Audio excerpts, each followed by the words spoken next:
une pensée émue. En ces temps moraux, je me permets d'avoir une pensée émue pour certaines personnes. Aujourd'hui, une pensée émue pour les coachs de vie. Les coachs de vie qui ont disparu au moment où ils sont censés être le plus utiles.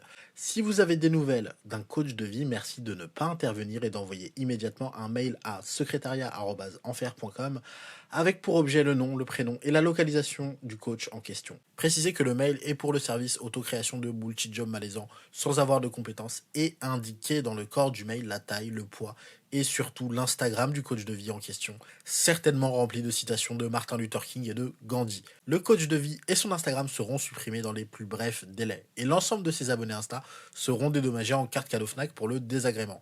Car oui, les coachs de vie comme vous et moi ont passé tout le début du confinement en position fétale en alternant Netflix et remise en question sur leur vie.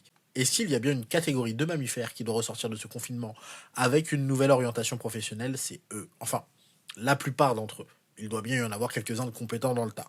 Mais payer quelqu'un pour qu'il me dise qu'il faut que je me reprenne en main en rééquilibrant mon alimentation, en étant plus proactif et flexible sur mes objectifs professionnels, personnels et interpersonnels pour pouvoir me réaliser en tant que personne et en tant qu'âme, ça me tente pas. Suivez plutôt mon conseil et si vous souhaitez vous réorienter et enfin vous accomplir en tant que personne, faites une dépression, un bilan de compétences ou un bilan de compétences qui vous fera faire une dépression et vous arriverez aux mêmes conclusions sans payer quelqu'un qui a la capacité d'écoute de Donald Trump et la lucidité de Giroud en phase finale de Coupe du Monde.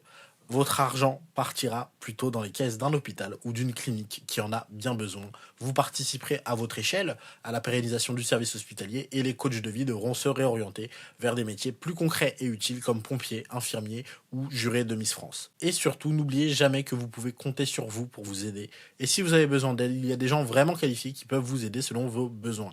Les psychologues et psychothérapeutes notamment sont là, même si ça peut être des choses qui, je le conçois, de prime abord peuvent effrayer, ils peuvent vous aider si vous faites appel à leur service. Ils sont réellement qualifiés pour ça et il n'y a certainement pas besoin d'avoir totalement perdu la tête pour aller les voir. Encore plus en ce moment, il faut prendre soin de sa santé mentale comme on prend soin de sa santé en général. Et vous le savez bien, il vaut mieux prévenir que guérir. Quoi qu'il en soit, occupez-vous de vous, prenez soin de vous et des autres. Même les coachs de vie, ça reste des humains. Et à très vite pour une nouvelle pensée émue. Vous pouvez évidemment aller voir les autres vidéos et évidemment partager et vous abonner si vous voulez être notifié des prochains formats.